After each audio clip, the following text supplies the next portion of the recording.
kita ini negara besar.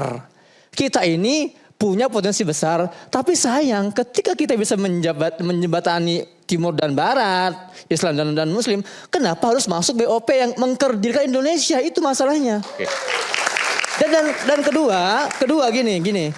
Jangan kita berpikir seolah tidak ada cara lain selain BOP. Enggak juga. Ini bukan satu-satunya cara loh. Contoh, tahun 55 kita mengadakan KTT. Dasar Sila Bandung. Yang itu memperjuangkan Palestina kan. Kenapa kita tidak buat itu lagi? Ini momennya loh. Indonesia sedang ditunggu-tunggu oleh dunia untuk tampil lagi seperti masa lalu. Kenapa kita malah ikut penjahat Trump ini? Itu mengkerdilkan cita-cita besar bangsa kita yang dari awal sudah menanamkan tadi itu dalam Indonesia.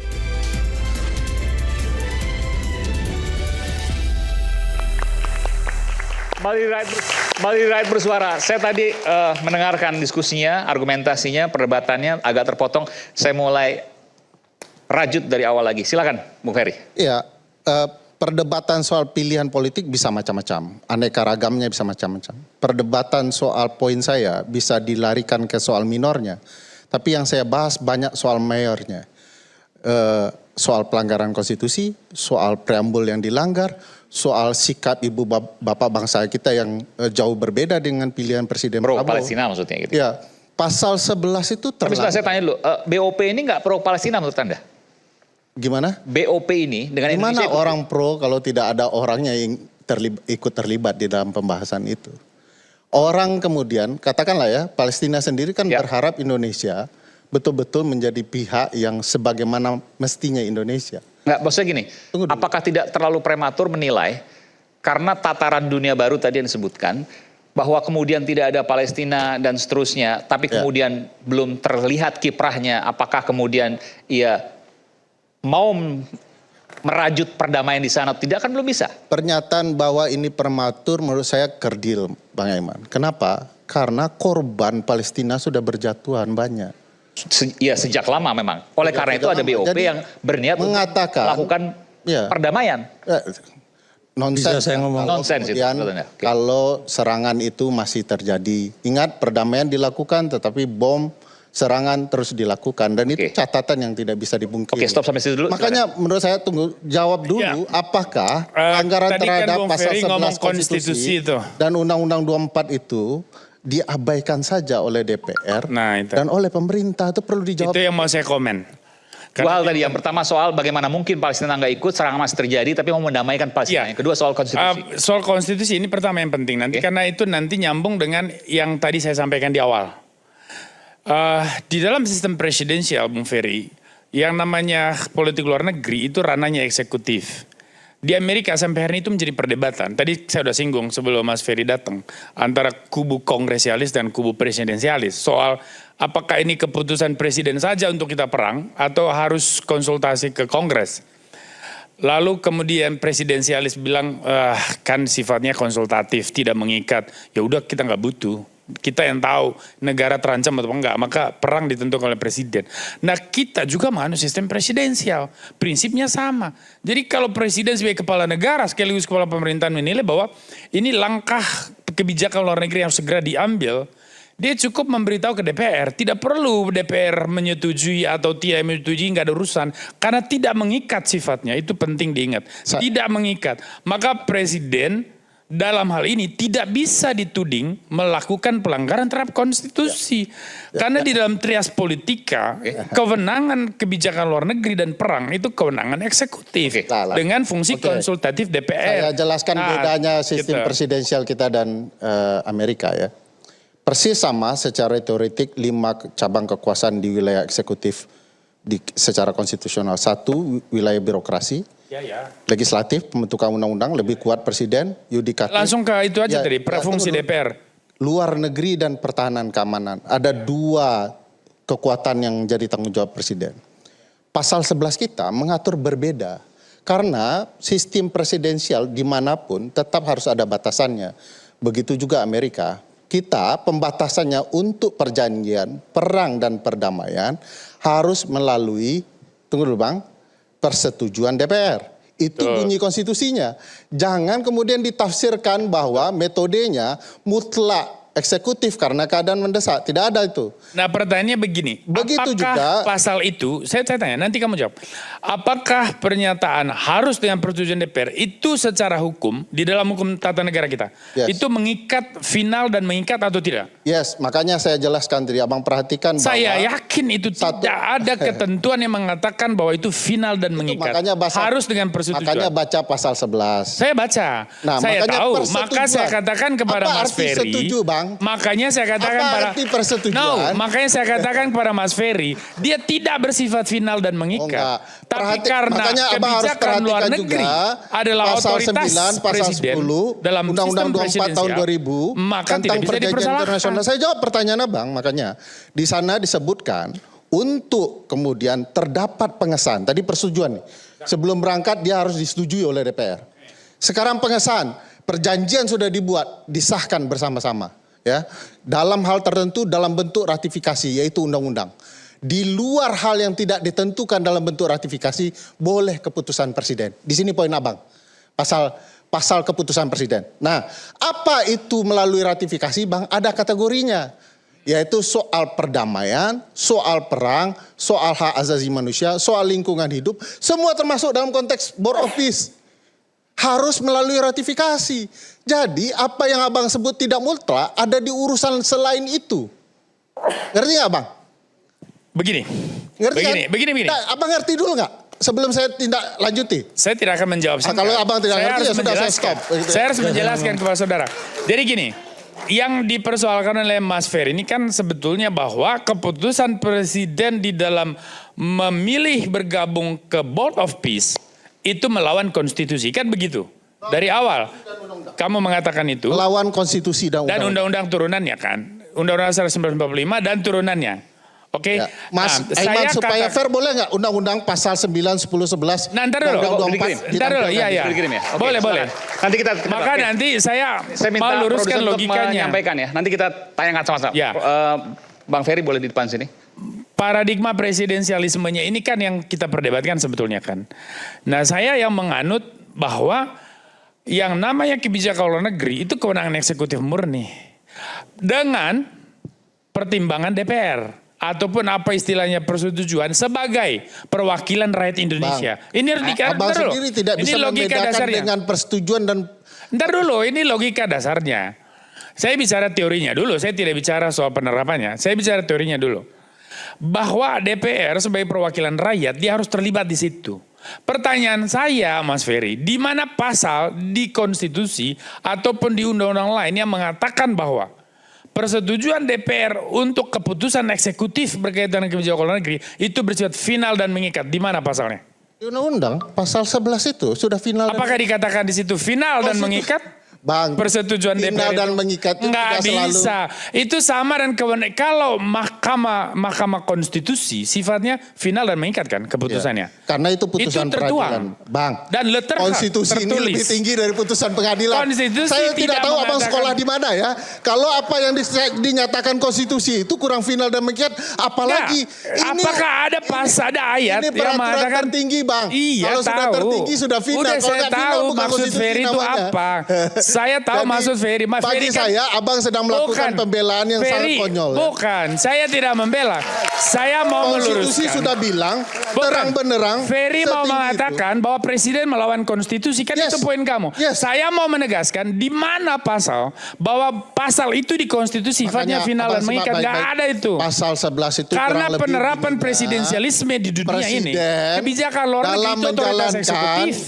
keinginan untuk melakukan perang, perdamaian, dan Saya perjanjian nggak itu tahu. Kamu kan harus melalui kamu belajar persetujuan. ilmu hukum kan, bukan ilmu politik. Kan? Konstitusi itu ilmu politik, ilmu hukum, Bang. Saya belajar ilmu Konstitusi politik itu dan ilmu politik hukum. yang kemudian dihukumkan. Saya belajar ilmu politik dan ilmu hukum.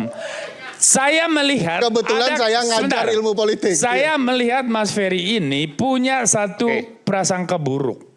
Ingin membenarkan prasangkanya bahwa presiden melawan konstitusi. Karena ingat Mas Saiman, di dalam Undang-Undang 45 ada pasal soal pemakzulan presiden. Salah satu syaratnya itu adalah ketika dia melawan konstitusi, termasuk yang lain-lain. Apakah itu yang mau digiring oleh Tadi Ferry? Anda katakan Saya bahwa ada nggak tahu. BOP menggulingkan dan Anda menilai bahwa salah satu anasirnya adalah Ferry Amsari. Makanya saya nanya, Hebat, apakah sorry arahnya Bang, mau ke sana? hebat Saya nggak betul Ferry tahu. Amsari mau menggulingkan presiden. Saya dari tadi bicara ketentuan Undang-Undang Dasar.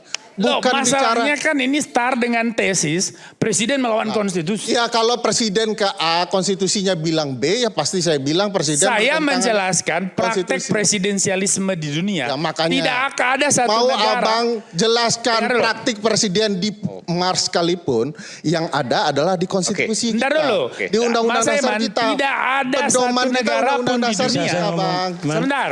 Tidak ada satu negara pun di dunia yang pernah tuntas dengan perdebatan soal apakah pilihan untuk perang atau kebijakan luar negeri murni eksekutif 100% Mas Saiman, tolong ataukah dibatasi melibatkan perdebatan parlemen. ini bukan di teoritik saja, tapi bagaimana ketentuan pasal-pasal itu. Buka aja itu pasal. Ya, ini nanti kita bisa perdebatkan lagi soal konstitusi, tapi ini kan satu dari dua hal tadi disebutkan. Satu konstitusi, yang kedua soal bagaimana mungkin, ini pertanyaan ya, mungkin nanti Mbak Ulta yang bisa menjawab. Bagaimana mungkin bisa mendamaikan tanpa ada Palestina di dalamnya?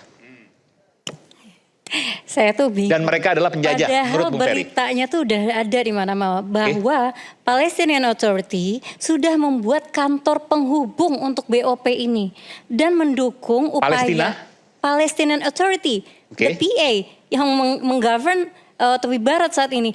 Kan tidak make sense jika Hamas yang bergabung. Bentar, Palestina kan itu Authority sudah membuat kantor penghubung membuat kantor penghubung untuk berkomunikasi dengan Board of Peace ini.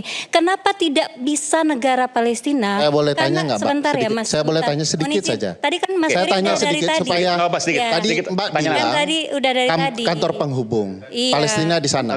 Tapi di Board of Ya udah, Peace-nya Mas Ferry. ada Israel. Itu logikanya gimana? Gini logikanya. Makanya dengerin dulu ya. Nah, saya mau izin Mas Ferry kan sebelumnya kita udah ketemu juga kan di AHU ya kan. Jadi maksud saya gini, saya mohon izin untuk merasa nggak pernah menjelaskan ketemu. dulu. Jangan dipotong dulu. Karena Palestinian Authority membuat kantor penghubung untuk Board of Peace. Kenapa tidak bisa Palestina sebagai negara? Ya kan? Karena mandek di UN untuk mengakui Palestina ini sebagai negara berdaulat. Kalian boleh suka atau tidak suka kepada saya. Kalian boleh suka atau tidak suka kepada Presiden Prabowo. Tapi yang diperjuangkan oleh Pak Presiden Prabowo ini adalah aksi nyata. Kemerdekaan Palestina. Dan ketika beliau aksi nyata, kita nuntut di atas kertas. Nah, tadi juga common sense-nya aja.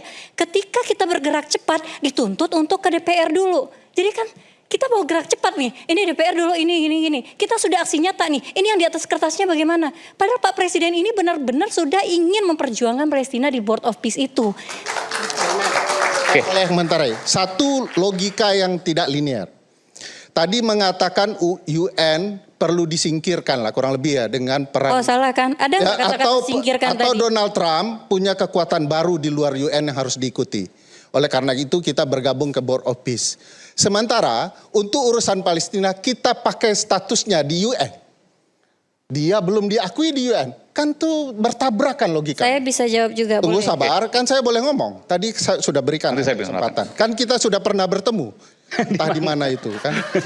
Kedua, soal menjelaskan bahwa butuh langkah cepat.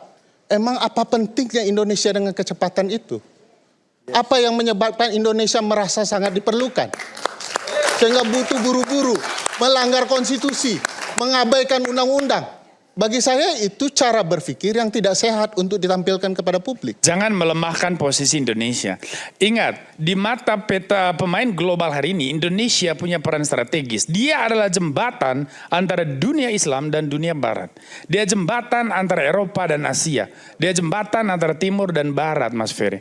Perannya sangat strategis. Makanya Trump spesifik minta Indonesia, ayo kita berdiskusi, silakan putuskan mau bergabung apa enggak. Dan Indonesia kemudian melihat, berdasarkan informasi yang saya tahu soal bagaimana pernyataan presiden sepanjang mengikuti Board of Peace dan segala macam, jelas bahwa ada sekian daftar keuntungan yang akan diperoleh Indonesia dengan bergabung di sini, dengan tanpa meninggalkan prinsipnya, yaitu keberpihakan kepada kemanusiaan, melawan segala bentuk penindasan termasuk yang dialami oleh Palestina. Nah, saya kira saya boleh bertanya ke ya Abang? nanti istana, Saya boleh tadi kan bertanya dari ke istana. Abang. Istana Tadi yang Abang harus bertanya ke mengungkap. saya kan? Saya bertanya ke Abang, sehebat apa Indonesia dalam peran itu sehingga dia harus mengabaikan Undang-Undang Dasar? Itu pertanyaan yang akan ada dua, jawabannya dua karena motifnya dua. Pertanyaan itu kan datang dari keraguan terhadap potensi Indonesia. Kedua, pertanyaan itu bisa saja datang dari keraguan saja, just keraguan. Nah, Abang Nah, saya jawab, menjawabnya juga sehebat dalam dua apa hal Indo- itu. Kan Abang bilang Indonesia hebat dalam konteks ini. Sehebat apa Indonesia Saya bicara- sehingga harus mengabaikan Undang-Undang Dasarnya sendiri? Saya bicara soal Indonesia di mata dunia hari ini, di mata Trump dan kelompok-kelompok yang ikut di dalamnya, bahwa Indonesia punya peran strategis untuk bisa menjadi mediator dari berbagai blok-blok yang beragam ini. Oke, saya kira di situ saja udah cukup. Kalau saya jelaskan lebih dalam, Bang, tapi Mas Ferry Abang sudah tidak punya menjawab- prasangka buruk, menjawab- saya bukan, kira Bang. tidak Saya akan tidak- bergunanya. Abang Nah jangan sekarang melarikan lanjut pertanyaan dengan saya melawan bilang, konstitusi. Saya orang paling menuduh, paling buruk. Melawan Oke, saya konstitusi. terima saya orang paling buruk. Tapi Abang jawab, sehebat apa Indonesia sampai dia harus melanggar Undang-Undang Dasarnya sendiri? Jawabannya sederhana sebetulnya. Kamu perhatiin nggak kiprah presiden sejak dilantik? Presiden menunjukkan peran yang dia bisa mainkan secara strategis dan disitulah keahliannya, yaitu komunikasi global. Presiden menjalin hubungan internasional, dia memperkuat kinerjanya di ranah internasional. Itu satu hal yang harus kita hargai, bahwa presiden ini muncul dengan kekerasannya. Kalau presiden sebelumnya Pak Jokowi dengan pembangunan infrastruktur dan sebagainya, Pak Prabowo mungkin ingin meninggalkan legacy sebagai presiden yang bisa membawa Indonesia ke panggung global dan menjadi salah satu pemain utama di dalam pentas global. Bang, Nah, dalam konteks di mata ini, dunia presiden kita boleh sehebat apapun, tetapi dia tidak hebat bahkan untuk mengurus banjir sekalipun. Jadi, yes. makanya saya katakan tadi Mari kita Mas lihat Ferry, ini kalau kita Pak, start dengan dirimu juga harus prasangka, lihat. nalar kita nggak akan Jawab berfungsi. pertanyaan, kenapa presiden mengabaikan pasal konstitusi ini? Presiden dengan persetujuan Lihat, Dewan Perwakilan Rakyat menyatakan perang, membuat perdamaian dan perjanjian dengan negara lain. Mas Ferry saya bilang ya, ini karena saya nggak hafal pasalnya di Konstitusi Amerika, mirip. Konstitusi Dengar Amerika. dulu. Kamu Kalau jangan lari. abang berdebat Konstitusi Amerika, saya sini. pulang. Ferry sini dulu. Ya. Fer, yang saya pertanyakan ke kamu, dan ini menjadi perdebatan penerapan presidensialisme di seluruh dunia, tidak pernah ada titik temu, karena faktanya presidenlah yang dominan menentukan kita perang atau enggak. Iya. Kita harus mengambil langkah apa dalam terserah. Itu Tapi resiko dengan presidensialisme. persetujuan Dewan Perwakilan Rakyat. Iya. Abang boleh pakai teori apapun. Iya. Ini pasal konstitusi. Bunyi, Wajib pertanyaan, bagi begini. presiden menghormati dan menjalankan konstitusinya Ya, sendiri. sekarang saya Nggak jawab usah kamu. pakai konstitusi Amerika saya atau jawab kamu. Dengar konstitusi dulu. manapun. Dengar dulu. Sekarang saya pergi ke dimensi hukum. Tadi politik. Dari dimensi hukum, Mas Ferry sini. Di mana di sini ada klausul yang mengatakan bahwa ini sifatnya final dan mengikat. Ya Allah, bahwa Bang. persetujuan DPR itu final dan mengikat. Bang, Nggak ada. Saya Karena sekolah konstitusi. No, kamu nggak Abang bisa. kan bilang Karena ini mengatakan ranahnya politik abang hukum. belajar ilmu politik dan konstitusi ya. Dan hukum. Saya terangkan ke Nah, abang, ini sudah dengan final dan persetujuan. binding. Nah, tidak ada klausulnya. Di mana klausul mengatakan final dan binding? Saya Makanya, katakan, Bang, saya menghindari berdebat orang yang memaksakan namanya dirinya. Sudah, kebijakan luar saya stop negeri. sampai di sini. Yang namanya kebijakan luar negeri dan keputusan perang, teman-teman, Oke, itu silakan, ranahnya Mbak Uta. eksekutif dan kepala eksekutif adalah presiden. Jadi kalau presiden mengatakan pertimbangan DPR tidak perlu demi kepentingan nasional kita ambil sikap ini, kita harus berperang atau tidak. Itu ranah eksekutif, mutlak sifatnya. Soal persetujuan DPR itu sifatnya fleksibel dan tidak bersifat final dan mengikat, sama sekali enggak. Itu tafsiran Ferry aja, karena dia punya prasangka buruk terhadap presiden. Oke, ya kan? Nanti baru Ya. setelah. Oke, silakan. Lagi boleh juga. Sebenarnya itu ada pengecualian kalau itu bersifat teknis dan non prinsipil ketika itu Pengecualian adalah wadah pasal 11 buka tadi. Undang-Undang Nomor 24 tahun 24 tahun 2000 tentang perjanjian internasional pasal 9, pasal 10, pasal 11 yang saya Iya, sebutkan tadi. ketika itu bersifat Itu semua yang teknis baru disebutkan dan Mbak, kita sudah ini salah. wadah, Ya. Apa? ya Baru saja yang disebutkan beliau ini salah. Salah. Ya salah. Pasal 9, pasal 10, pasal 11. Untuk soal perdamaian, ya perang dan lain-lain, termasuk hak asasi manusia dan lingkungan hidup, itu wajib dengan pengesahan. Bahasa pengesahan bedakan, Mbak. Ini persetujuan. Sebelum dia berangkat, dia pergi untuk buat perjanjian harus melalui persetujuan DPR. Setelah dia dapat kesepakatan perjanjian harus disahkan dengan DPR. Dua kata itu saja dirimu belum bisa membedakan. Bagaimana Anda bisa membela presiden? Gitu. saya ya. Silakan. Nah, jadi tetap pada prinsip saya bahwa jika wadahnya koordinasi, dia adalah non prinsipil gitu ya. Karena dia adalah bentuknya teknis, maka kita menggunakan UU nomor 24 tahun 2000 itu. Udah segitu aja. Terserah Mas Elman, Ferry, tolong silakan dibuka. Bentar. Ya udah. Bentar, Mbak. Jadi kalau misalnya dari saya ya segitu kita menggunakan itu. Nah tapi jika nanti mengeluarkan APBN, jika nanti kan mengirimkan 8.000 ini nanti akan mengeluarkan APBN kan. Dan kalau misalnya memang Itu harus konkret persetujuan arahnya, DPR. nah kita gunakan. Oke, Nah, Mas. itu aja udah. Saya mohon selesai. dibukakan juga supaya tidak hanya yang ganteng salah, yang cantik juga bisa salah. Pasal 9, pasal 10, pasal 11 Undang-Undang 24 tahun 2000 itu jelas. Ada pengecualian di luar yang berkaitan dengan perdamaian, hak asasi manusia, lingkungan, politik, wilayah teritorial dan lain-lain, boleh dengan keputusan presiden. Di sanalah mutlak kekuasaan presiden. Tidak diperlukan pengesahan oleh DPR. DPR hanya bisa melakukan pengawasan. Baik diminta atau tidak oleh DPR, dia akan melakukan pengawasan kalau dia berkaitan dengan keputusan presiden. Jadi perjanjian internasional itu boleh dengan keputusan presiden. Yang dikecualikan di luar yang soal yang saya sebutkan. Jadi sebentar, yang tadi Jadi Jawab sendiri kan. perjanjian.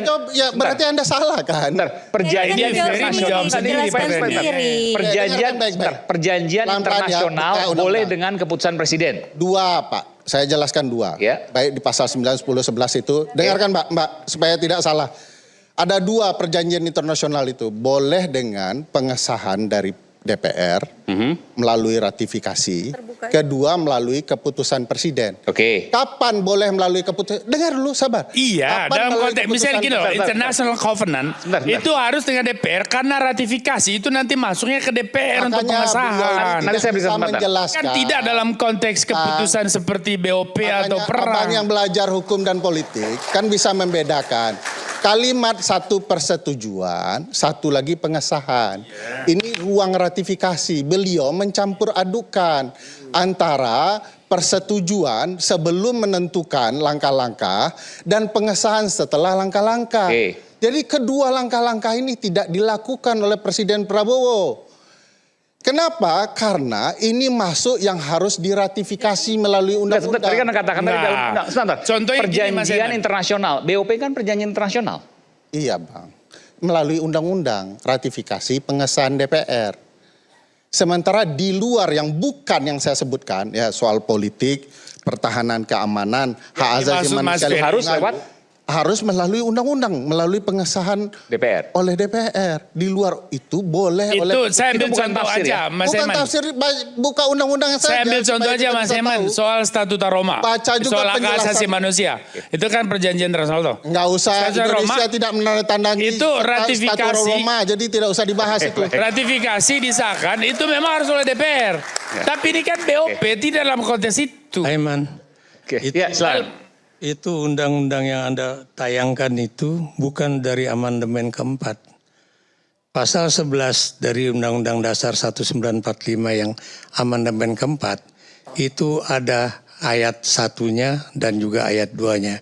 Ayat 1-nya itu adalah Presiden menyatakan perang dan perdamaian dengan persetujuan DPR. Yang kedua itu adalah ya terkait dengan Presiden melakukan suatu perjanjian dagang atau apa ya yang akan berpengaruh terhadap hajat hidup orang banyak, itu juga harus dengan persetujuan DPR. Nah, Masih sama untuk pasal 1-nya, Prof. Tiga hal, perdamaian, perang, dan perjanjian internasional.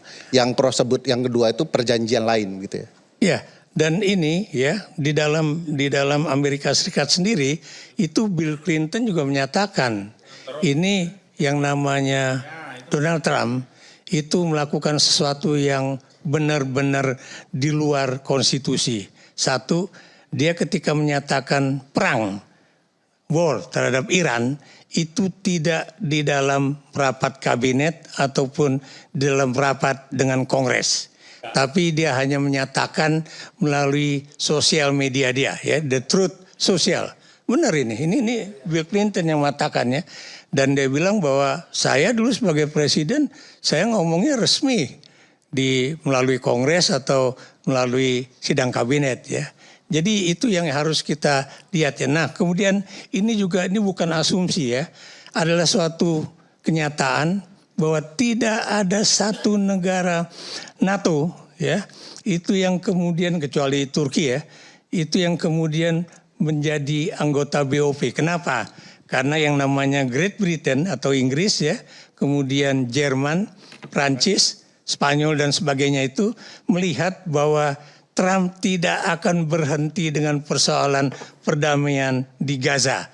Tapi Trump akan terus berlanjut dengan kegiatan-kegiatan yang lainnya, termasuk sebelum ini dia melakukan suatu tindakan akan menyerang Greenland ya atau Greenland ya, itu tuh mengambil alih pulau itu dari Denmark ya, itu yang kemudian tidak disetujui, termasuk juga Venezuela dan kemudian Kuba sekarang juga ya, dan macam-macam. Oke, silakan. Saya ingin mengembalikan topik pada inti utamanya ya. Sebetulnya gini, kita membahas dari awal tuh, kalau saya analogikan, ada orang ini 2 hari ini nggak tidur, pusing kepalanya. Nah kita membahas obat apa yang harus dimakan nih gitu kan. Kita bicara masalah obat tapi kita tidak menyelesaikan masalah ini, harus tidur istirahat biar nggak ada pusing gitu kan. Anggaplah ya Bang Ferry, anggaplah pemerintah mengambil semua langkah-langkah itu. Lalu diputuskan DPR dan masuk BOP misalnya. Tapi kenapa kita menutup mata fakta bahwa memang Trump ini nggak pernah ada niat untuk mendamaikan Palestina Israel. Betapa banyak resolusi PBB keluar. Tahun tahun 48 ada resolusi 149. Jelas mengatakan bahwa para pengungsi Palestina kembali ke tanah mereka. Kemudian resolusi PBB tahun 67 nomor 242 jelas sekali Israel mundur dari garis perbatasan 67. Ini kan sebetulnya tinggal dieksekusi aja gitu loh. Tapi kenapa Amerika ini malah mengeluarkan veto? Artinya memang jelas sekali Amerika tidak pernah menginginkan Palestina itu merdeka. Jadi Anda dari situ Anda mau menilai bahwa BOP nggak akan mendamaikan Palestina gitu. Iya, apalagi pimpinan BOP-nya Amerika. Itu dulu standing point-nya. Kalau kita berpikir bahwa Amerika ini negara yang baik, Donald Trump ini suka perdamaian, itu naif sekali, lucu sebetulnya. Kedua, jadi ketika UN itu didirikan itu kan untuk menjadi alat legitimasi Amerika kan dalam melakukan kebijakan-kebijakannya. Nah sekarang ketika masyarakat dunia sudah banyak masuk, kemudian sudah logik berpikirnya rasional, Amerika nggak terima. Wah ini merusak agenda saya kan. Maka yang sangat disayangkan Indonesia ini betul tadi kata Bang Boni, kita ini negara besar. Kita ini punya potensi besar, tapi sayang ketika kita bisa menjembatani Timur dan Barat, Islam dan Muslim, kenapa harus masuk BOP yang mengkerdilkan Indonesia? Itu masalahnya. Oke. Dan kedua gini. Jangan kita berpikir seolah tidak ada cara lain selain BOP. Enggak juga. Ini bukan satu-satunya cara loh. Contoh, tahun 55 kita mengadakan KTT. Dasar Sila Bandung yang itu memperjuangkan Palestina kan. Kenapa kita tidak buat itu lagi? Ini momennya loh. Indonesia sedang ditunggu-tunggu oleh dunia untuk tampil lagi seperti masa lalu. Kenapa kita malah ikut penjahat Trump ini? Itu mengkerdilkan cita-cita besar bangsa kita yang dari awal sudah menanamkan tadi itu dalam inisiator konferensi Asia Afrika seperti dulu. Iya, harusnya seperti itu. Makanya saya tadi katakan kan, pilihan ini bisa menyebabkan disonansi kognitif. Kalau dia dari perspektif konstruktivis dalam teori politik internasional. Nah, saya kira pemerintah sudah punya semua dasar pertimbangan. Hanya mungkin kelemahannya di komunikasi. Nah, Uta mungkin bisa jelaskan kenapa publik tidak tahu pertimbangan-pertimbangan pemerintah yang begitu bagus-bagus untuk ngelakuin itu. Kenapa publik tidak dicerahkan dari situ. Nah, ini saya kira soal komunikasi. Tapi setahu saya dasar-dasar untuk bergabung itu tujuannya mulia semua, termasuk mendukung kemerdekaan Palestina. Oke, saya mau tanya Bang Boni. Nanti mungkin Saya mau tanya Bang Boni. Bang Boni setuju gak terkait pendapat saya tadi mengatakan bahwa Donald Trump ini tidak pernah menginginkan adanya perdamaian antara kan Palestina tadi dan Israel. kita bicara dari awal, Kang, bahwa memahami kebijakan kita juga memahami karakter pemimpinnya. Itu kalau kita pakai pendekatan behaviораlis, perilaku. Nah, saya memahami Donald Trump ini kan. Nah, tapi kalau kita bicara Donald Trump ya kan bukan Trump aja, dari sebelumnya Bukan Trump, Presiden iya Amerika betul. juga tidak Artinya kebijakan punya Amerika sejak kebijakan yang awal, sama. bukan Amerika sebagai lah. personal ya. Iya. Kebijakan Amerika sejak awal, sejak tahun 48 dengan silih berganti kepemimpinan itu nggak berubah gitu loh. Iya, Jadi kan karena kita bicara politik satu luar atau dua negerinya, individu di sini. karena politik luar negerinya itu dikuasai murni oleh eksekutif, meskipun konstitusi mengatur with consultation with the Congress. Dikatakan dalam konstitusi itu. Dengan konsultasi dengan Kongres, dengan parlemen. Tetapi itu tidak dijalankan. Perdebatan panjangnya adalah wujud persetujuan DPR itu seperti apa, Kongres itu seperti apa. Oke, seperti Terus apa nanti kita apakah- kembali saat lagi tetaplah bersama kami di Rakyat Bersuara. Oke.